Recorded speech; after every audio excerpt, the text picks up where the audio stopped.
Lighten up, take me on your magic river. Tell me all your dreams align. Sign me up and tell me about the people that you know who are trying to feel alive. Hello friends, आप सबको मेरा नमस्कार। मैं सस्मिता आप सबको मेरे channel mines बचलर story में स्वागत करती हूँ। आज मैं आपके साथ शेयर करने वाली हूँ समर स्पेशल और एक आइसक्रीम की रेसिपी। वो है टेंडर कोकोनट आइसक्रीम, जिसे बनाने के लिए आपको गैस स्टोव ऑन करने की जरूरत नहीं पड़ेगी। बिना गैस चूल्हा लगाए हम इसको बनाएंगे। अगर आपको आज की टेंडर कोकोनट आइसक्रीम रेसिपी अच्छी लगेगी तो अपने फ्रेंड्स एंड फैमिली के साथ जरूर शेयर कीजिएगा। अगर मेरे चैनल में नए हैं तो ऐसे इंटरेस्टिंग रेसिपीज के लिए मेरे चैनल को सब्सक्राइब करना मत भूलिएगा। तो चलिए फिर बनाते हैं tender coconut ice cream. Coconut ice cream बनाने के लिए हमें टेंडर कोकोनट चाहिए। टेंडर कोकोनट से ही बहुत ही tasty and yummy coconut ice cream बनती है। आइसक्रीम बनाने के लिए हम टेंडर कोकोनट का अंदर का क्रीम यूज करेंगे, उसका पानी यूज नहीं करेंगे। यूट्यूब पर मैंने बहुत सारे वीडियो में देखा है कि क्या करते हैं कि जब आइसक्रीम बनाते हैं तो अंदर का पानी और क्रीम को मिक्स करके उसका ग्राइंड कर लेते हैं। ऐसा बिल्कुल भी मत करिएगा। ऐसे करके अगर आइसक्रीम बनाते हैं तो आइसक्रीम आपका क्रिस्टल हो जाएगा, स्मूथ एंड क्रीमी नहीं बनेगा। इसलिए आइसक्रीम बनाने के लिए हम अंदर का क्रीम बस यूज करेंगे, उसका पानी यूज नहीं करेंगे। नारियल को तोड़ने के बाद अंदर से जो ये क्रीम निकलता है, इस क्रीम को हम निकाल देंगे। कोई भी स्पून के मदद से आप इसको निकाल सकते हैं।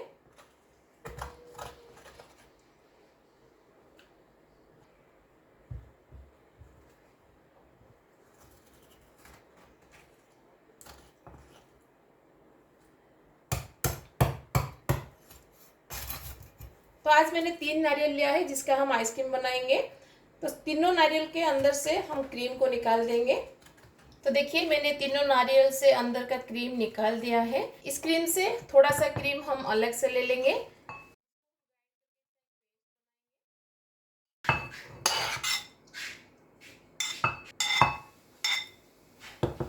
मैंने अंदर का क्रीम को 2 पार्ट में डिवाइड कर दिया है। एक पार्ट जिसको ग्राइंड करके हम आइसक्रीम बनाएंगे और दूसरे पार्ट को हम चॉप करके आइसक्रीम में डालेंगे, ताकि हर एक बाइट में आपको नारियल का फ्लेवर मिल सके।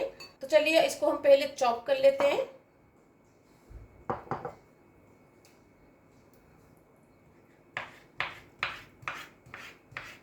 ज़्यादा बड़ा बड़ा चॉप मत करिएगा, छोटा छोटा चॉप करिएगा ताकि खाने में अच्छा लगे।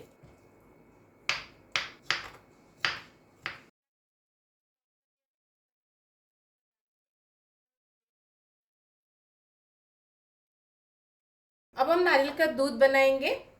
आइसक्रीम को हम नारियल के दूध से बनाएंगे। आप चाहे तो होममेड नारियल का दूध यूज कर सकते हैं, नहीं तो मार्केट में मिलने वाले पैकेट नारियल का दूध भी यूज कर सकते हैं। लेकिन घर में अगर आप फ्रेश नारियल का दूध बनाकर उसका आइसक्रीम बनाते हैं ना, तो आइसक्रीम का फ्लेवर बहुत ज्यादा बढ़ जाता है। और घर पर कोकोनट मिल्क बनाना बहुत आसान है, मैंने बहुत बार आपके साथ उसका वीडियो शेयर किया है। तो चलिए पहले हम नारियल का दूध को रेडी कर लेते हैं, जिसके लिए मैंने यहाँ पे 1 कप ऑफ ग्रेटेड नारियल लिया है। अब इसको हम मिक्सिंग जार में डाल देंगे। बाउल को धो के मैंने बस 1/2 कप ऑफ पानी इसमें डाला है, ज्यादा पानी मत डालिएगा। अब इसका हम एक फाइन पेस्ट बनाएंगे।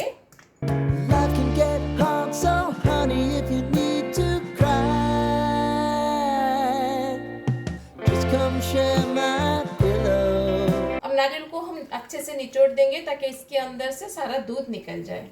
तो देखिए अब हमारा फ्रेश कोकोनट मिल्क रेडी है। ये आइसक्रीम का टेस्ट को और भी ज़्यादा एनहांस करेगा। अब ये नारियल का दूध और नारियल का जो क्रीम हमने निकाला था, दोनों को मिक्स करके इनका एक पेस्ट बनाएंगे। इसलिए मैं सारे नारियल क्रीम को मिक्सिंग जार में डाल दूंगी। पेस्ट बनाने के लिए हम इतना सारा नारियल दूध यूज नहीं करेंगे, बस 4 to 5 टेबलस्पून हम यूज करेंगे। और बाकी का आप एक एयरटाइट बॉटल या फिर एयरटाइट कंटेनर में रख के फ्रीज में रख दीजिएगा। ये 1 हफ्ते तक फ्रेश रहता है। अब इन दोनों का हम एक फाइन पेस्ट बनाएंगे। और एक बात, आज मैं आइसक्रीम में कंडेंस मिल्क यूज करूंगी, इसलिए मैंने यहाँ पे चीनी नहीं डाला है। अगर आप कंडेंस मिल्क को स्किप करके चीनी डाल के बनाना चाहते हैं तो इस स्टेज पर जितना मीठा आप खाएंगे उसके हिसाब से जार में चीनी डाल दीजिएगा। और इन दोनों के साथ चीनी को भी आप ग्राइंड कर लीजिएगा ताकि वो क्रीम के साथ अच्छे से मिक्स हो जाए। अब इस पेस्ट को ना हम थोड़ा सा छान लेंगे ताकि हमें स्मूथ सा पेस्ट मिले। कभी कभी नारियल का क्रीम को निकालते टाइम ना नारियल का जो छिलका थोड़ा सा रह जाता है, आप देख सकते हैं। थोड़ा सा छिलका इसमें रह गया है। ये क्रीम में जाना नहीं चाहिए, नहीं तो आइसक्रीम को खाते टाइम ये मुंह में आएगा तो अच्छा नहीं लगेगा। इसलिए इस पेस्ट को आप थोड़ा सा छान लीजिएगा ताकि हमें स्मूथ पेस्ट मिल सके। आइसक्रीम बनाने के लिए नारियल का पेस्ट अब हमारा रेडी है। चलिए अब हम आइसक्रीम बनाते हैं। जिसके लिए मैं बाउल में लूँगी क्रीम। आप कोई भी ब्रांड का फ्रेश क्रीम ले सकते हैं, लेकिन हमेशा ध्यान रखिएगा जब भी आप आइसक्रीम बनाएं क्रीम को 1 घंटा के लिए फ्रीजर में रख दीजिएगा। जितना ये चिल रहेगा उतना अच्छे से ये व्हिप होगा। तो मैंने यहाँ पे 1 कप ऑफ व्हिप क्रीम लिया है। अब इस क्रीम को हम व्हिप करेंगे, इसलिए मैं हैंड ब्लेंडर यूज कर रही हूँ। अगर आपके पास हैंड ब्लेंडर नहीं है तो आप व्हिस्कर से भी इसको व्हिस्क कर सकते हैं, लेकिन हैंड ब्लेंडर से ये थोड़ा सा इजी हो जाता है और बहुत जल्दी बन जाता है। तो क्रीम को मैंने थोड़ा सा व्हिप कर लिया है। अब इसमें हम स्वीटनेस के लिए कंडेंस मिल्क डालेंगे।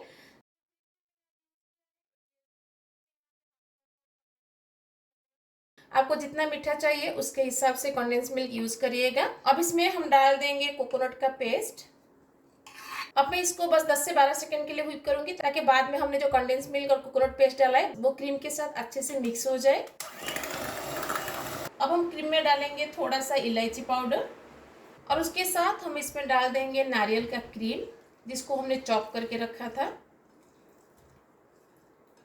अब इन सबको हम अच्छे से मिक्स कर देंगे। तो हमारा आइसक्रीम का क्रीम रेडी है। चलिए इसको हम कंटेनर में सेट करते हैं। मैं आपको ओपन कंटेनर में सेट करके दिखाती हूँ। अब इसके ऊपर एक ट्रांसपेरेंट शीट हम लगा देंगे।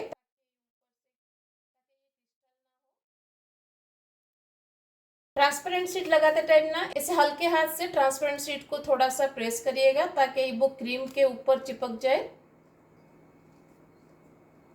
ट्रांसपेरेंट शीट लगाते टाइम कोशिश करिएगा कि ट्रांसपेरेंट शीट एंड क्रीम के बीच में स्पेस ना रहे। अगर स्पेस रहेगा तो मॉइस्चर रह जाएगा जिसकी वजह से आइसक्रीम आपका क्रिस्टल हो सकता है। और ट्रांसपेरेंट शीट को चारों तरफ से अच्छे से प्रेस कर लीजिएगा ताकि चारों तरफ से ये एयर टाइट हो जाए। अभी भी थोड़ा सा क्रीम हमारा बाकी है, इसको मैं दूसरे कंटेनर में रख दूंगी। अब इसको भी हम ट्रांसपेरेंट शीट से कवर कर लेंगे। इसको भी कवर करते टाइम हल्के हाथ से थोड़ा इसको प्रेस कर लीजिएगा।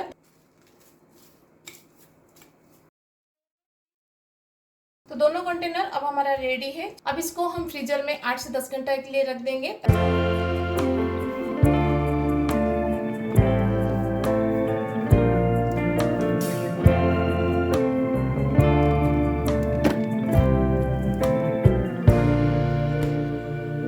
फ्रीजर में रखते हुए 8 से 10 घंटा हो गया है। अब इसका हम कवर निकालेंगे।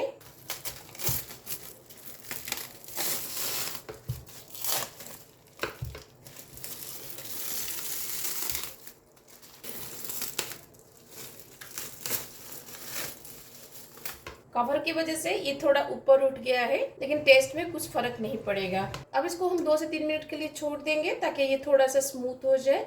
फिर उसके बाद हम इसका प्लेटिंग करेंगे। फ्रिज से निकाल के बाहर रखते हुए 2 से 3 मिनट हो गया है। चलिए अब हम प्लेटिंग करते हैं। Lighten up, take me on your magic river. Tell me all your dreams align.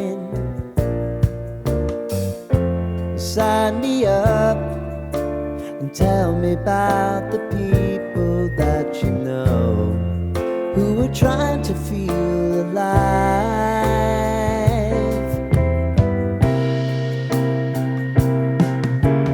Life can get hard, so honey, if you need to cry,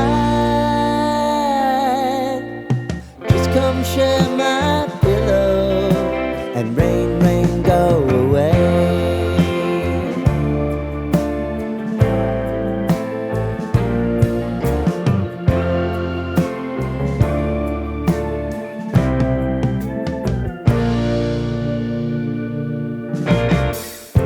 I wanna hear about everything you're ever thinking. You know that I can take the truth.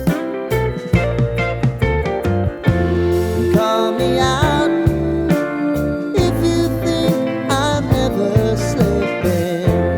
Maybe I can turn it around. तो कैसी लगी आपको coconut ice cream की recipe? ये बहुत ही tasty tasty लगता है और बहुत ही नेचुरल भी है। जब आप इसको घर पर बना के खुद टेस्ट करेंगे ना, तभी आपको पता चलेगा कि कितना टेस्टी लगता है। दोबारा इसको मार्केट से खरीद के खाने को आपको मन नहीं करेगा, ये इतना टेस्टी लगता है। और आपने देखा कितने कम खर्चे में हमने कितना सारा आइसक्रीम बनाया है। इसे आप फ्रीजर में रख के 2-3 दिन तक आराम से खा सकते हैं। अगर आपको आज की होममेड नेचुरल कोकोनट आइसक्रीम की रेसिपी अच्छी लगी तो अपने फ्रेंड्स एंड फैमिली के साथ जरूर शेयर कीजिएगा। इस समर के सीजन में इसको घर पर एक बार जरूर ट्राई कीजिएगा, देखिएगा सबको बहुत पसंद आएगा। अगर अच्छी लगी तो अपने फ्रेंड्स एंड फैमिली के साथ जरूर शेयर कीजिएगा और मेरी वीडियो को लाइक करना मत भूलिएगा।